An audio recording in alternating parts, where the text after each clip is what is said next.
इस बदलते मौसम में सर्दी खांसी बहुत ही आम बात है, तो मैंने सोचा क्यों ना आप लोगों के साथ मेरी मम्मी का एक सीक्रेट सिरप शेयर किया जाए। तो जिसके लिए मैंने यहाँ पे लिया है अदरक, और उसे मैंने अच्छी तरह से कूट लिया है।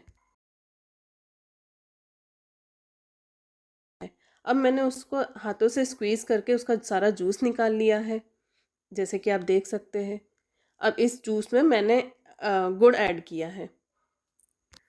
मैंने यहाँ पे अदरक का आधा गुड़ लिया था, आप चाहे तो और गुड़ भी ऐड कर सकते हैं। अब मैंने इसमें थोड़ी सी हल्दी ऐड की है और इसे गर्म कर लिया है, जैसे कि आप देख सकते हैं। अब आप गैस का फ्लेम बंद कर दीजिए। मैंने यहाँ पे इंडक्शन बंद कर दिया था।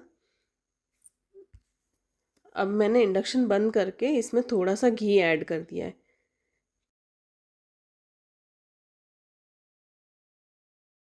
ये सिरप ना मेरे गले के लिए तो बहुत ही मिरेकल की तरह काम करता है। तो नेक्स्ट टाइम आपको जब भी खांसी हो, इसे ज़रूर ट्राई करना।